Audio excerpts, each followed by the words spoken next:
is Republican presidential candidate and Kentucky Senator Rand Paul. So you heard Secretary Clinton. What did you think? You know, I thought one of the most interesting parts of the discussion was about the refugee crisis. And I think, frankly, that Hillary Clinton bears some of the responsibility for the crisis. Thomas Friedman wrote an op-ed about a couple weeks ago, saying that basically Iran and Saudi Arabia have been arsonists, throwing gasoline on the flames there. But in a way, so is Hillary Clinton's policy of putting arms into that situation. They say, oh, we're going to give them to the good people. But it really wasn't possible, I think, to find the good people. And so many of the people were al-Qaeda, al-Nusra, and some of these people became ISIS. So it was really a bad idea and continues to be a bad idea to arm the allies of ISIS, to arm the allies of al-Qaeda. So what would you do in this situation? Well, you know, you had bad people on both sides. I mean, Assad is a person who gassed his own people, but on the other side you have really the remnants of the people who attacked us, or people with a similar ideology to al-Qaeda who attacked us. So really arming either of the sides was a mistake. But there are people caught in the middle. There are 2 million Christians in Syria, and they're caught in the middle. And if you ask them who they would rather have, Assad or ISIS, they'll all tell you Assad. And even though as bad as he is, Christians feel a little safer under Assad than they do under ISIS. But we shouldn't do anything to push back Assad or to bomb Assad or to defeat Assad, because really what that does is it opens a space for ISIS. What did you think about the Secretary's idea of 60,000 Syrian refugees coming into the United States? You know, my first thought is that, you know, some of the arsonists should accept some of the refugees. Saudi Arabia doesn't appear to be willing to take any. Iran should be taking some. So if they're Shiite Muslims and Saudi Arabia won't take them, why would not Iran want to accept them? And these are the people who have been stoking the flames over there.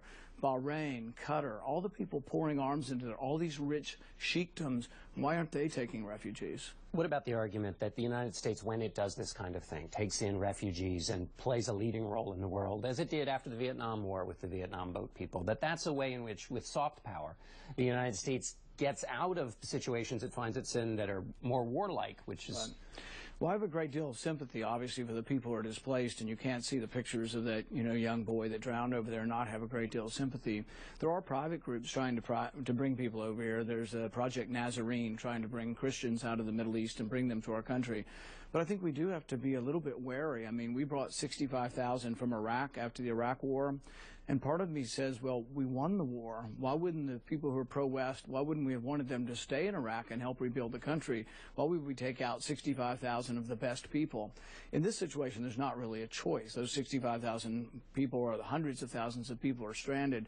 But at the same time, I think we have to go to first causes as to what caused it in the first place and try not to, I mean, at least learn from the experience and not throw gasoline on these wars and try to, but what to do in the immediate aftermath. I mean, some of the 65,000 that came from Iraq actually were trying to buy Stinger missiles in my hometown in Kentucky. So we do have to be wary of some of the threat that comes from mass migration. And that's what this gentleman who spoke at Trump's rally and talked about the president being Muslim, and you know, that's what he was talking about, is the danger from that. Should Donald Trump have said anything? Well, I don't think, you know, we shouldn't question the president's faith, and I think kind of crazy, and if someone does, we should, I think, rebuke that.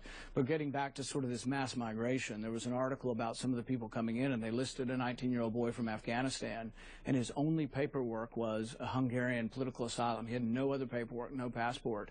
So I think it would be foolish to say there's no danger, I mean, from mass migration. And so we need to be very wary of that. And I think people who visit our country on student visas, I'm not for ending it, but I am for really understanding who's coming to visit our country before they come. You know, this issue has led to Ben Carson said on Meet the Press that he would not feel comfortable if a Muslim was president. What do you make of that? Well, I think it's not so much what religion you are, it's what you stand for. But I don't think that we're really anywhere near probably that happening, because they're a small minority in our population. But I think the hard part is while we are a very pluralistic society and we're open to all religions, more free than any other country, the problem we have is the people who've been attacking us have been all of one religion, and it's hard to separate that.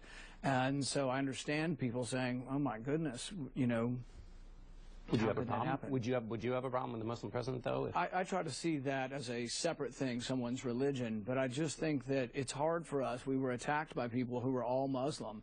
I think it's really incumbent, and this is what I've been saying all along, civilized Islam needs to step up in a bigger way and say this doesn't represent us. I know they do, but I don't hear enough of it. I need to hear more of it.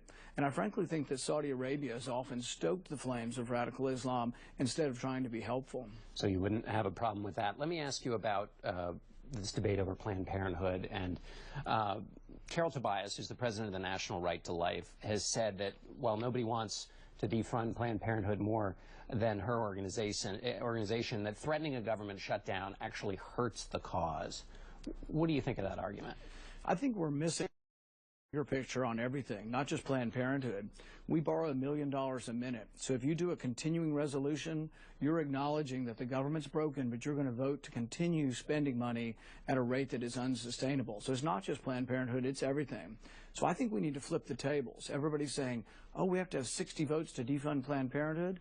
We should be saying the opposite. We need 60 votes to fund Planned Parenthood. We need 60 votes to fund everything in government, and we need to start from scratch, which means, yes, we need to hold the line, and I'm for saying, let's put hundreds, if not thousands, of restrictions on all the spending. See, that's how Congress should assert themselves. We have a passive Congress that has basically abdicated their role vis-a-vis the president, and that's a real problem. So I would hold the line. If I were in charge of Congress, I would put forward spending, and I would say, this is what it is, and if Democrats don't vote for it, then Democrats would be shutting down government. Whose fault is it that Congress doesn't act, particularly Republicans, act in the way you'd like? Congress has been abdicating its role for probably 100 years, so it goes back probably to the time of Woodrow Wilson. It's gotten worse, and it's twofold. One, President Obama is frustrated because he can't get anything passed because it's a Republican Congress, so he grabs more and more power. But Congress lets him do it, and it's because we don't pass any of the appropriation bills. It's been 40 years since we've passed all of the appropriation bills. That's our job, and the one reason I won't vote for any continuing resolution, period, I won't vote for any of them. It's not the way we should do business, and nothing gets fixed. If you vote for a continuing resolution, you're voting for the status quo. What's your guess? Do you think the government shuts down? I hope that it doesn't continue on without reform, and that's a different way of putting it. But I would put forward spending bills, and I would say to the Democrats, you either vote for them or you shut down government or you come and negotiate with us. Right now there's no negotiation because we just acknowledge, oh, we don't have 60 votes to stop any funding, but it's our job, and the American people, particularly Republicans, you wonder why outsiders are doing well in the polls? Because the Republicans in Washington are doing nothing to rein in spending on anything. Final question.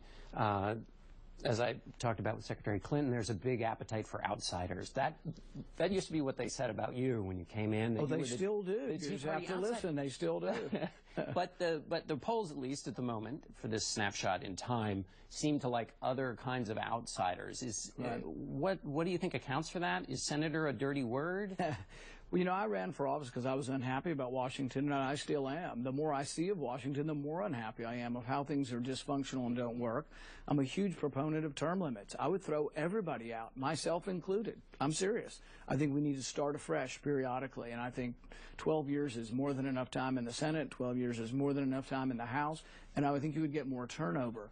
The status quo remains because the same people remain decade after decade, and I think sometimes they hearken back to an electorate that elected them in 1980 or 1976. That's not today's electorate, and they haven't kept up with the times. The people, the public, are about a decade ahead of government, but you need more turnover in government, and right now people are upset and unhappy, and rightly so, and I'm one of them. All right, Senator Rand Paul, thanks so much for being